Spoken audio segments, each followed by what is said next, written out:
The biggest one that I preach to everybody is don't apologize for your own existence. You matter. You are worthwhile. You have the right to mental health care and to the accommodations that are going to help you in your daily life. It's okay. It will be okay. This is just how your brain works. It's not a character flaw. So that guilt, that shame, that burnout that comes from trying to be normal like everybody else, you don't have to live that way.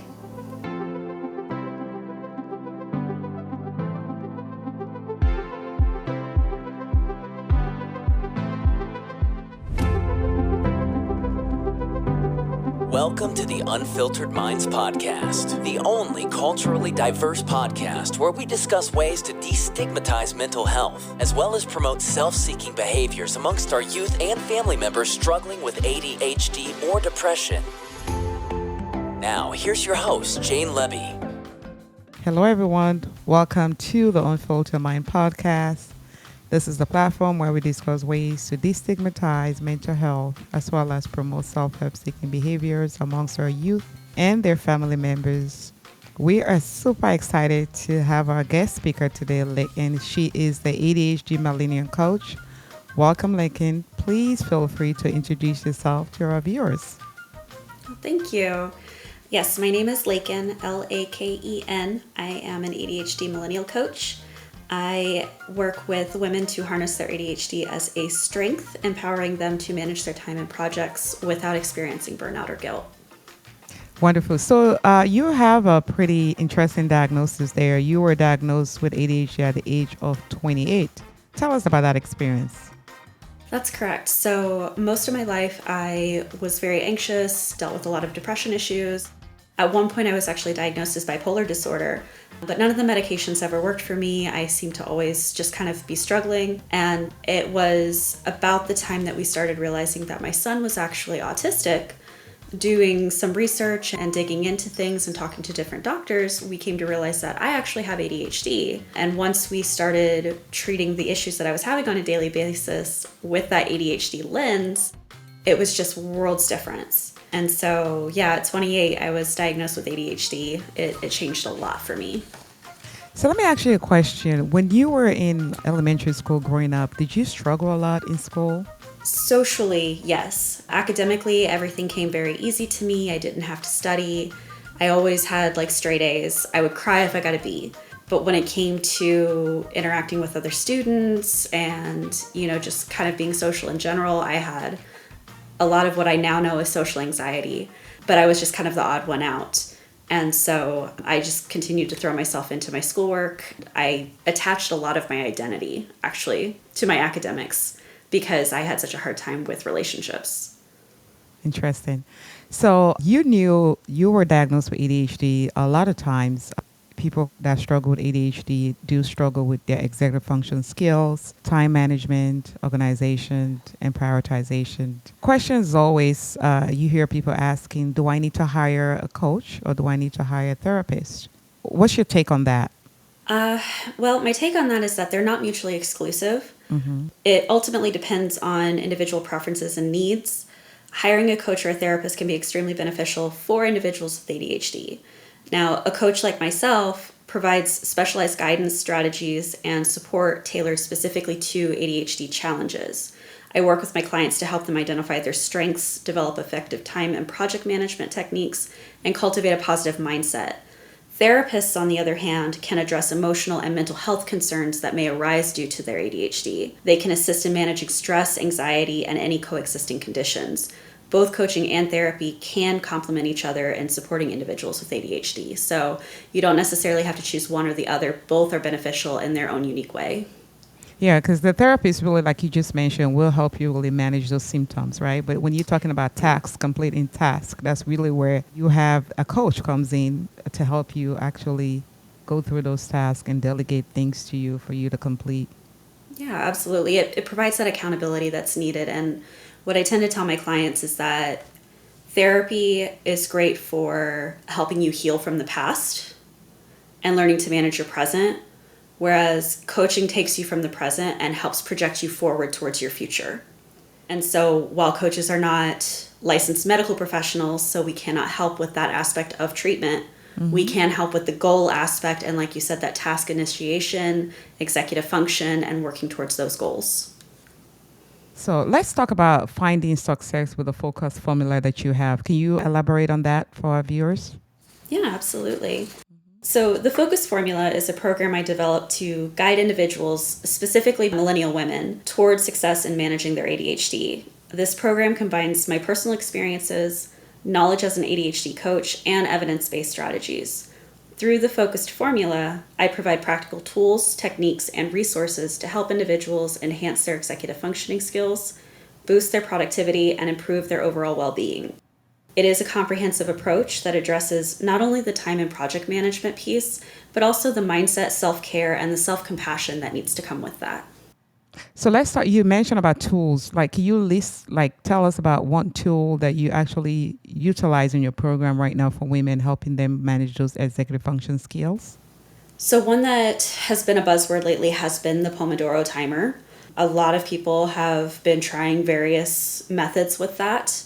What I tend to be using with my clients is what I call various inboxes and creating a funnel. And so you're taking all of the different information from all of the various inboxes you have, and you're compiling them into one location for you to be able to break them down into the multiple tasks that are needed and then scheduling those out. This was actually taken from another coach that I listened to online, but it helps with breaking down that executive function because, something as simple as sending a gift, it's not that simple. You have to decide what gift you're going to get. You have to buy it. You have to wrap it. You've got to put the postage on it, take it to the post office if you're mailing it. And so those are each individual tasks that our brain just doesn't necessarily want to get started on because it doesn't know which one to do first. And so by identifying each individual step that's involved and actually finding the time in your schedule and scheduling it out, you're able to hold your brain accountable when you're not able to, maybe find that external accountability that we tend to rely on. It's wonderful. Thanks for sharing that. You and I know medication is not always effective when it comes to managing ADHD. 35% of the population do not respond to medication. What are you seeing the women doing in your group that actually helping them manage the symptoms of ADHD? Sure. So I have found that a multi-model treatment approach tends to work best for managing ADHD symptoms. It typically involves a combination of strategies such as medication, behavioral therapy, lifestyle adjustments, and self-care practices. So while medication can improve focus and attention, that behavioral therapy equips the individual with the coping skills, organizational techniques, and strategies to manage those daily challenges effectively. Additionally, incorporating healthy lifestyle habits such as regular exercise, adequate sleep, and a balanced diet can also significantly support that ADHD management. So sometimes stimulant medication can cause insomnia in ADHD patient, and also the medication can also cause appetite suppressant. What other side effects are you seeing these women talking to you about when in your groups? Sure. So a big one that I am seeing is the second they wake up, if they can remember, they're taking their ADHD medication. Yeah. But then, by about that 1 o'clock to 3 o'clock p.m. time frame, the medication is starting to kind of exit their system and they're hitting that crash. And so they're still at work, it's after lunch, they've got to pick up the kids from school, whatever it is that is happening, and they're just dragging because that medication is no longer strong in their system and they're having that inevitable crash that comes from it. And so that's something that we're trying to learn various ways to work around so that, when that motivation does leave us, when that focus does leave us, how do we continue to motivate ourselves and hold ourselves accountable so that we don't basically spend our whole afternoon scrolling our phones? We just can't cope anymore with the day. What are they saying the benefit of exercise? Any research come across lately, the benefit of exercise for ADHD patient?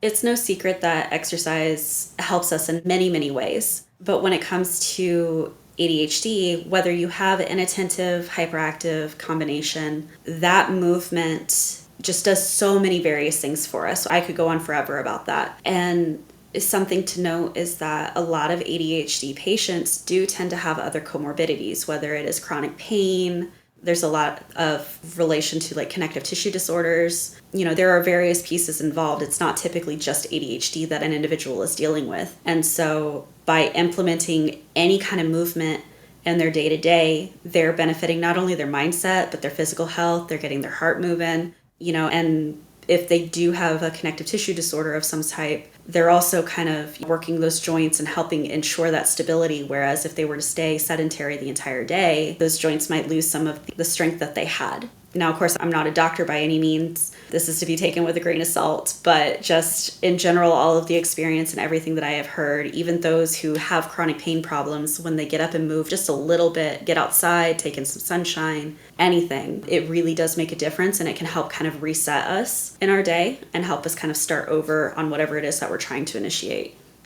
Indeed. And you have the coaching program for millennials. And interesting thing, when I looked you up, you have strategies to support millennials in enhancing their executive function skill in the tech space. Is that correct? Yes. So primarily I was working with individuals in the tech space because that is also my background. I'm a help desk manager. Okay.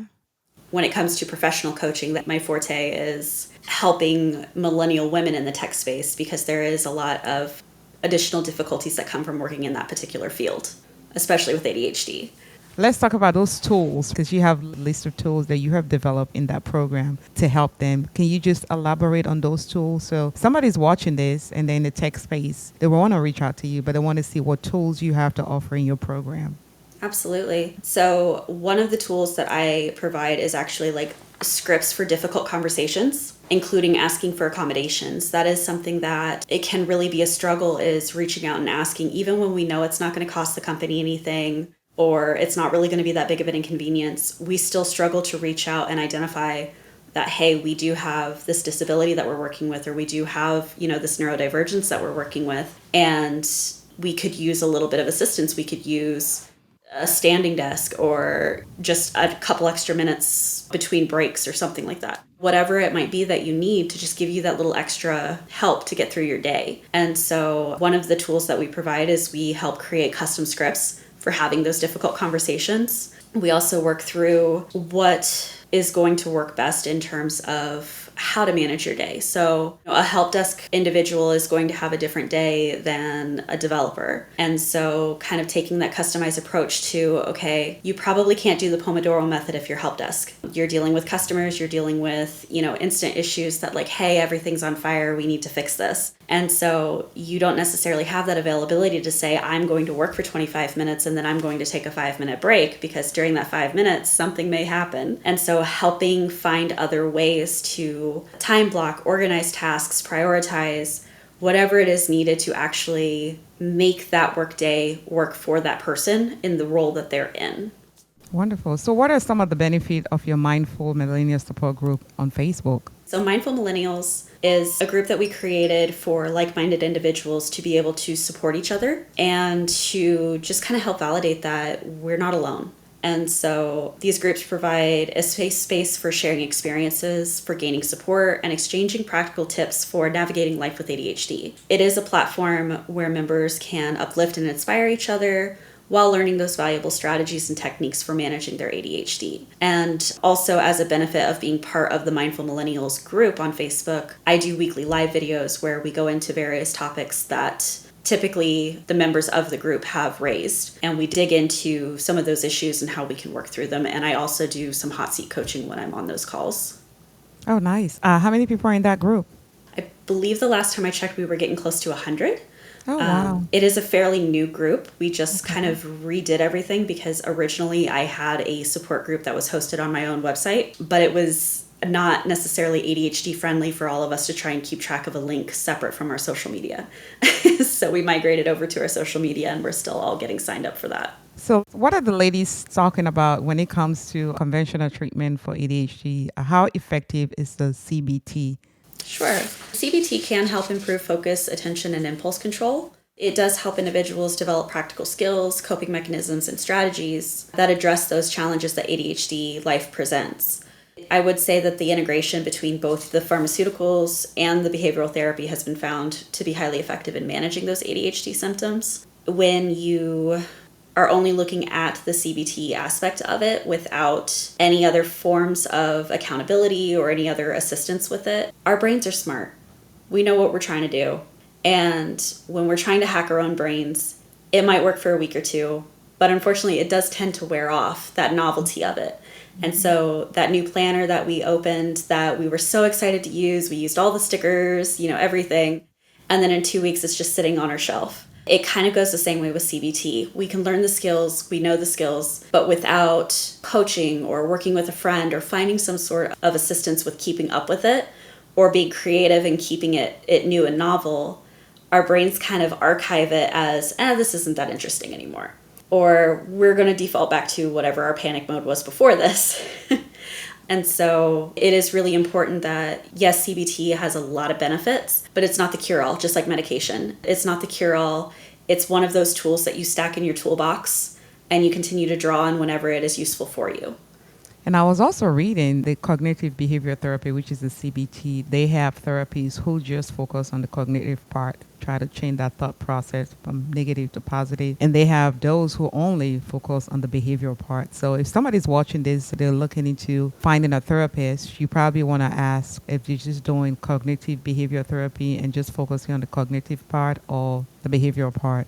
But yes, I'm in full agreement. It is important to ask those questions. And I will say that is actually one of the other tools that we provide in the Focus Formula for those who are late diagnosed or suspected ADHD is putting together your questions and what it is that you're looking for in your healthcare professional. A lot of people think that the first doctor they go to is the one that they have to work with and whatever they say goes. That's not so. You have the right to decide how you want to treat your ADHD and how you want to seek your healthcare professional. And so there's absolutely nothing wrong with you compiling your list of questions prior to your appointment so that when you get in there and you start to talk to the doctor, you have that opportunity to ask the questions that you really need to know to make sure that that doctor is a good fit for you and that you're going to get the best care for your ADHD. It's interesting now that you brought that up. What are some of the things people should be looking for when they're trying to vet a therapist? One of the obvious ones would be, have you worked with ADHD patients before? What experiences have you had with that? How long have you been in practice? It kind of gives you that opportunity to hear whether or not they really validate ADHD or if they kind of dismiss it. And another thing is making note of your symptoms. A lot of women tend to downplay their symptoms as, oh, that's just me being quirky, or because everything's so busy, or I'm just unorganized, or, there's a million reasons we can come up with for why whatever it is we're doing is normal. But recognizing that it's not our fault, it doesn't excuse anything, it doesn't make anything right, but it is nothing wrong with genuinely recognizing that, hey, we're struggling. I can't wake up for my alarm clock in the mornings. I don't know why, I just can't do it. And a lot of times they don't recognize that when they feel that sense of guilt for something that they continue to do and they just can't seem to change that behavior and they want to, it's likely a symptom. Not being able to get up off the couch and do the dishes. You're not lazy. Now, if you're able to push yourself and do it, okay, yeah, maybe we didn't necessarily want to do it, but now we're doing it. But it's so easy to forget that our executive function and our task initiation is such a struggle that we equate whether or not we're a good person with how our house looks or how organized we are or how well we're taking care of the kids. And it's not that simple. Those are a lot of symptoms. Those are a lot of challenges you're overcoming and not even giving yourself credit for. And so I think it's important for a lot of women to understand that these are things that you can bring up to your doctor. They might seem silly, they might seem minor, but at the end of the day, those are the things that are going to help the doctor realize that there might be something more here to look into. And you just mentioned something very interesting, keeping track of those symptoms, right? You have to be able to be an advocate for yourself. Mm-hmm. Because a lot of times when you go to those therapy sessions or those intake sessions, you have to be able to express yourself. And my son was diagnosed with ADHD, so I took it upon myself to really be on the CDC to see what new research is out there, listen to podcasts. In the first place, I started this podcast because I wanted people to come on and share their story so people can resonate with those stories and know that they're not alone. You know what I mean? So education, I think, is the key for you to be able to better advocate for yourself. Absolutely. And part of our ADHD is memory recall. We have issues with memory recall. And so when you get into that doctor's office and you're nervous and the doctor puts you on the spot and asks, okay, why do you think you have ADHD? Every little detail is going to fly out of your brain. Mm-hmm. So having it written down in some way, shape, or form is really going to help give you that confidence and that strength that you need to bring up these issues and be able to confidently remember and, like you said, advocate for yourself. Yeah, agreed. And so brings us to the next topic. ADHD can impact various aspects of our relationship, including communication, organization, and again, those emotional regulations. What are you seeing those women coming to you talking about or asking for help how to manage your spouse at home, their kids at home? Because again, I have a son that is very forgetful, can open up the cabinet and forget to close it. Just little things, right? If you have somebody at home that is not understanding, doesn't have the patience, how are they handling, how are they coping with those skills? So ADHD, like you said, it can impact various aspects of relationships, and that does include the communication, the organization, and that emotional regulation. You know, how many little things does it take for us to finally lose our patience? It is important for each family member to recognize that those ADHD-related difficulties, they're not intentional, but they're a manifestation of that neurocognitive difference. So what it really boils down to is that open and honest communication and a compassionate and understanding approach. And that can significantly enhance those relationships. Strategies such as setting those clear expectations. You know, for example, my son is autistic. I can't tell him we're going somewhere and only give him about 5 minutes notice. It won't happen. I can't surprise him and say, hey, we're going to go to McDonald's. It doesn't work that way. I need to set the expectation with him of, hey, tomorrow morning we have a doctor's appointment. I need you to be ready by this time.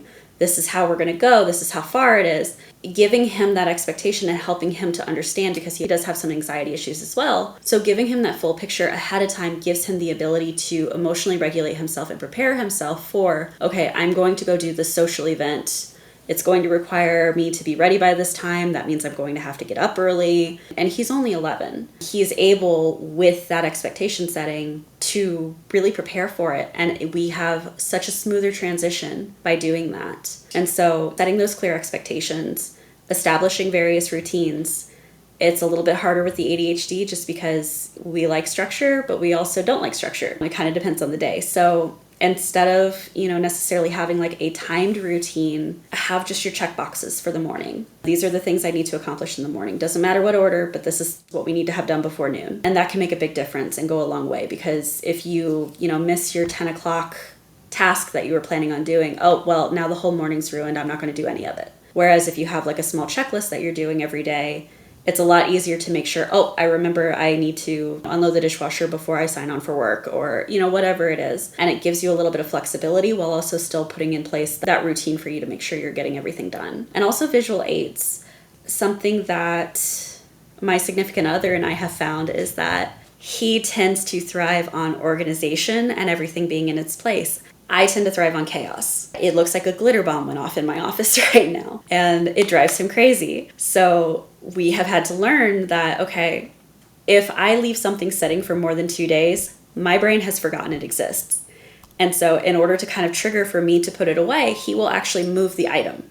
And so then when I come back to my desk or I come back to the kitchen, wherever it is, I will see that item because it's moved and the object permanence is changed, and it will actually remind me to put the item away. And of course, I try to accommodate the organization as well. Whenever I can find the right motivation and mindset and everything, I will reorganize the pantry or reorganize the kitchen or whatever it is that we need to be able to function better because we live in a small space. But just little things like that we learn that we're not doing it intentionally. The last thing I want to do is drive him crazy with a messy house. Yeah. But once I sit something down and I forget it exists, I just forget it exists. It's leaving a candle sitting on the coffee table because I think I'm going to use it later or something like that. And then not lit, by the way. But just leaving something like that sitting out because I want to do this thing later, and forgetting something comes up, I don't do it. And then it just sits there for a few days. And so he's learned to kind of very gently hey, are we going to use this? Are we not going to use this? Or he'll, move it to my desk. My desk has kind of become the catch-all because obviously I have to sit there every day. And so it's an easy way for him to kind of give me that gentle reminder without having to have that conversation every single time of, hey, you forgot about this again.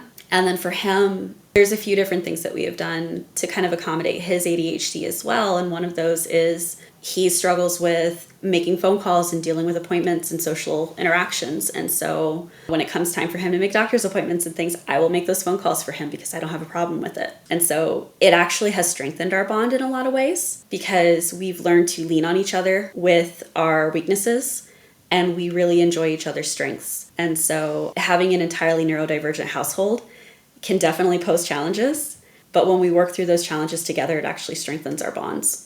I agree. That's support. You guys need each other. And with that said, you have a lot that you have to manage on your end. How do you make time for self-care?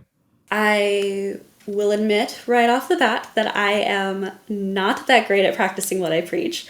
However, I have been working on it quite a bit. And one of the things I do is I do, in fact, schedule on my calendar when I'm going to be taking self-care. I tell my significant other about it, and he will help enforce so that I can't ignore it. And, self-care is so many things. It can be that bubble bath, it can be that candle, or it can also be, readjusting your schedule so that you have time to yourself. Maybe there's a lunch with a friend that you don't necessarily feel all that up to, or vice versa. Maybe you have an afternoon free and you want to go out with a friend. So making those arrangements so that you're able to do what it is that you need to do to recharge your own batteries, that can make a big difference as well. So for me, what I tend to do is I like to go to bed early. That is my form of self-care. I know if I don't get a good night's sleep, I'm not going to have a good day the next day. And so something that we have organized in my household so that I can kind of take part of that self-care is my significant other handles the nighttime routines. He does the lockup. He makes sure everything is good to go.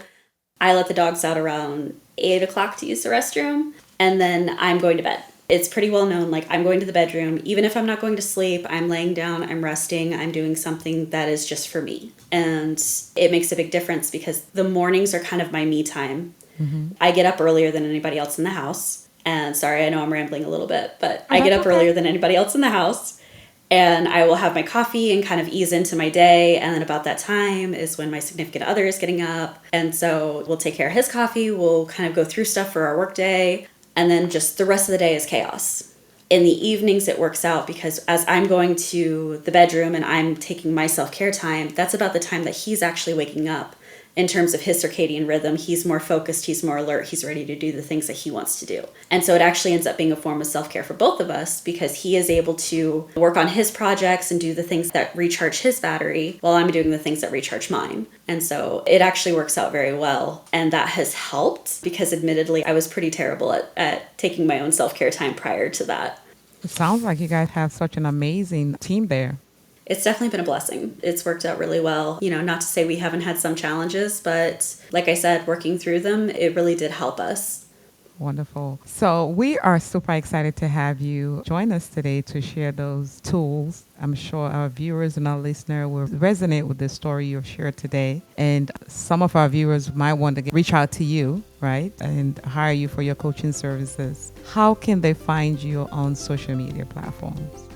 Thank you again for having me. This was a wonderful conversation and I really enjoyed it.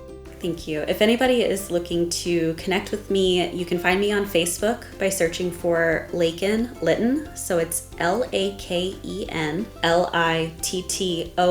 Our Facebook group is called Mindful Millennials with ADHD. And if you are looking for a website to find, our newsletter or anything like that, you can find us at sleekbio.com. So that's sleekbio.com/Laken-Litton. Thank you so much. Any words of encouragement for someone who is supporting somebody who is going through any mental challenges, illnesses? Absolutely. So the biggest one that I preach to everybody is don't apologize for your own existence. You matter. You are worthwhile. You have the right to mental health care and to the accommodations that are going to help you in your daily life. It's okay. It will be okay. This is just how your brain works. It's not a character flaw. So that guilt, that shame, that burnout that comes from trying to be normal like everybody else, you don't have to live that way. Thank you so much for your time today and for joining us. And to our viewers, we just want to say thank you again for tuning in, and we'll see you another episode. Just hang tight. Thank you for listening to Unfiltered Minds Podcast. If you love what you're learning on our podcast, we ask that you please join the Unfiltered Minds community by subscribing and sharing our podcast on YouTube, or you can listen on Apple Podcasts, Google Podcasts, and Spotify. Our dedicated team of ADHD coaches are committed to making a positive impact on the lives of our listeners. Through our thought-provoking podcast, we offer valuable resources, PBT training for ADHD, and a supportive community that understands the journey of mental health challenges. Also, you can visit our website at theunfilteredminds.com, where you can sign up to be a guest on our podcast, as well as sign up for our 8-week parent behavior training course on ADHD.